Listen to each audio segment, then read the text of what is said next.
Hello, nama saya Aaron Raja. Hai, saya Victoria Mora. Hai, nama saya Patricia Nomi. Nama saya Elisa Edward. Saya Imas Chulaka Indong Anda Jasnyantau Dari kelas Tingkatan 6 semester 1. Jurusan Social B. Pernahkah kita membaca buku, tetapi apa yang dibaca tidak dapat disimpan di dalam ingatan? Pernahkah kita merasa kecewa atas segala usaha yang kita telah laksanakan tersebut? Jika ini berlaku kepada diri kita, sebenarnya teknik belajar kita adalah tidak sistematik. Belajar, cara untuk belajar adalah amat penting. Kaedah dalam belajar adalah kita mempelajari sesuatu ilmu dan teknik belajar yang berkesan untuk mendapat ingatan yang maksimum. Hai semua, seperti yang anda lihat pada tajuk video, dalam video ini kami akan berkongsi beberapa tips belajar yang menarik untuk semua pelajar di luar sana, terutama kepada mereka yang sedang bersiap sedia untuk menghadapi peperiksaan PT3, SPM maupun STPM. Sebelum itu, please like and share this video kepada kawan kamu orang. Sharing is caring. Without further ado, let's move on with the video. Tips 1. Pomodoro Method. Pomodoro Method ini ialah teknik belajar yang membolehkan seseorang itu belajar dalam satu jangka masa yang panjang. Sesetengah orang belajar dalam jangka masa yang panjang, tapi sekadar belajar tanpa rehat atau break. Ini menyebabkan mereka burn out dan tiada rasa motivasi nak teruskan belajar. Dengan cara Pomodoro ini, mereka boleh kekal fokus dalam suatu masa yang ditetapkan, iaitu 25 minit. Bukan itu sahaja, mereka dapat mengelakkan diri daripada terganggu dengan bunyi notifikasi atau notifications dari handphone. Pertama, setkan timer di telefon. Kedua, senaraikan tugasan yang perlu disiapkan. Ketiga, mula melakukan tugasan mengikut timer yang ditetapkan, iaitu 25 minit. Selepas selesai 25 minit, boleh rehat selama 5 minit. Selesai 5 minit, sambung lagi tugasan selama 25 minit dan ulang lagi. Secara tidak langsung, kita sudah belajar selama 1 jam. Manfaat teknik Pomodoro ini membolehkan kita lebih fokus melakukan kerja untuk membuahkan hasil yang berkualiti. Teknik ini juga dapat mengelakkan kita daripada procrastinating atau menangguhkan kerja. Active recall. Jadi kita selalunya belajar hanya dengan membaca dan menghafal. Tapi apa itu active recall? Well, active recall ini ialah cara belajar yang lebih efisien dengan menstimulasikan maklumat dari memori jangka pendek ke jangka panjang sehingga kita dapat flashback maklumat ini di saat yang memerlukan seperti masa ujian. Contohlah, kita nak belajar dan membaca tentang sejarah pembentukan negara Malaysia.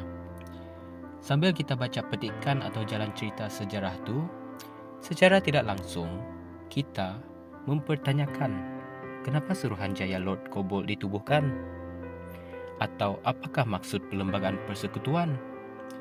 Cara active recall ini amat sesuai untuk para pelajar menghafal fakta atau jalan cerita dengan jangka masa yang panjang, terutamanya subjek seperti sejarah dan pengajian am. Tips ketiga, jadual waktu belajar yang efektif. Jadual belajar sangat penting kerana ia merupakan salah satu aspek pengurusan masa. Jadual ini secara tidak langsung dapat membentuk disiplin diri. Namun, kebanyakan orang memandang remeh terhadap kepentingan membuat jadual belajar ini. Jadual belajar membolehkan pelajar menyiapkan kerja sekolah dan mempunyai masa yang lebih untuk belajar.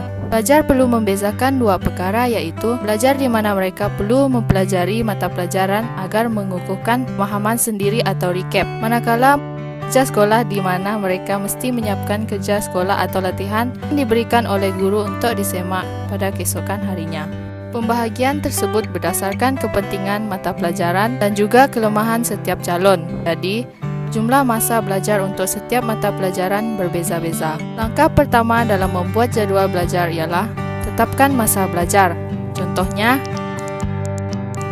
langkah kedua ialah mengagihkan kekerapan setiap mata pelajaran berdasarkan kepentingan dan kelemahan diri. Contohnya,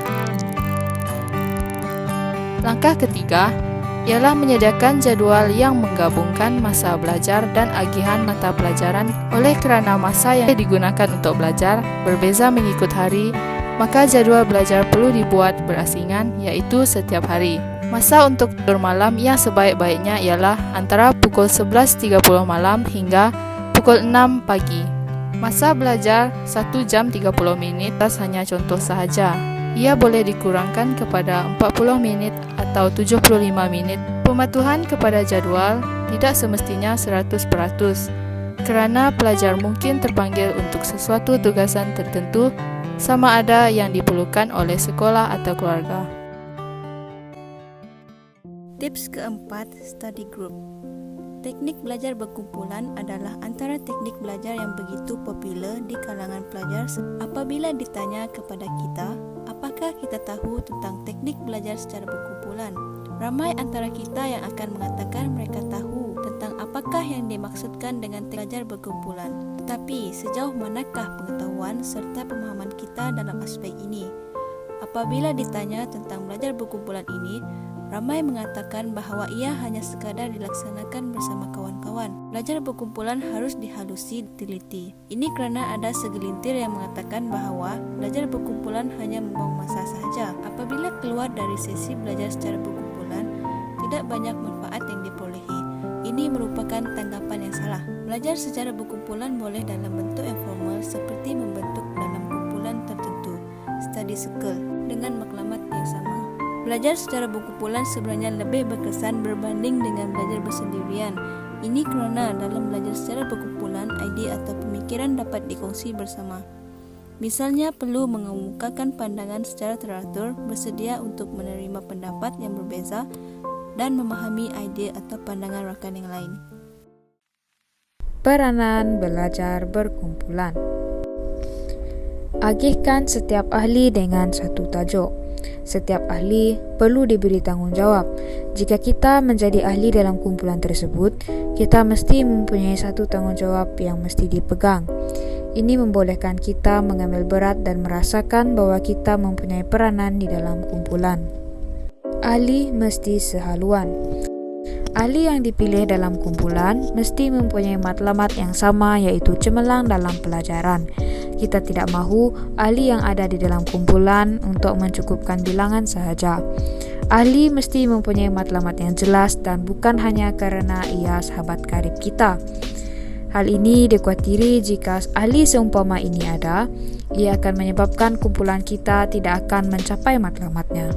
Setiap ahli perlu menjiwai tajuk tersebut. Apabila kita telah menyediakan setiap ahli dengan sebuah tajuk, kita mestilah juga memastikan bahawa kita bersedia dengan tajuk tersebut. Ini sangat penting kerana jika kita telah bersedia, maka persoalan yang timbul hasil kemusykilan dari ahli yang lain dapat kita jelaskan. Berbincang dengan guru atau orang yang lebih arif. Sebelum melaksanakan teknik belajar secara berkumpulan ini, sila pastikan sekiranya ada perkara yang kurang difahami tentang topik yang dipertanggungjawabkan. Sekiranya ada, berbincanglah dahulu dengan guru. Ini bertujuan agar kita lebih mendalami tentang topik tersebut. Dengan itu, kita akan lebih bersedia semasa perbincangan. Penumpuan semasa ahli membentang. Pelibatan semua ahli membawa implikasi yang besar. Berikan penumpuan yang sewajarnya kepada ahli yang sedang membentang. Janganlah ada di antara kita semasa ahli sedang membentang, kita tidak memberikan perhatian. Andaikan apabila kita sedang bercakap, ada orang yang tidak memberikan perhatian kepada kita. Bagaimanakah perasaan kita ketika itu? Sudah tentu kita merasai kita tidak dihargai. Justru itu, berikan sepenuh-penuh penumpuan semasa rakan sedang membentang di dalam kumpulan. Penghormatan dan kesediaan mendengar pembentangan ahli lain merupakan seni dalam aktiviti belajar berkumpulan ini. Bersoal jawab. Kumpulan yang dinamik dan berkembang adalah kumpulan yang mewujudkan perbincangan dan soal jawab. Semakin banyak perkara yang relevan dibincangkan, semakin bertambah dinamik kumpulan itu. Ahli kumpulan bukan sahaja mendengar kumpulan lain membentang semata-mata, tetapi sentiasa bersoal jawab atas perkara yang menimbulkan ketidakfahaman. Secara ringkasnya, belajar berkumpulan banyak membantu pelajar menguasai sesuatu mata pelajaran jika dilaksanakan dengan betul. K. Kerjasama diperlukan. U. Untuk semua ahli. M. Mesra menjadi faktor penting. P. Prihatin kepada setiap ahli. U. Ulang kaji terlebih dahulu. L. Laksanakan sebaik mungkin. E. Anggapan antara ahli mestilah positif. N. Natidah cemerlang diperolehi. Kombinasi huruf-huruf di atas diharapkan memberikan celik akal kepada kita untuk melaksanakan teknik ini sebaik mungkin.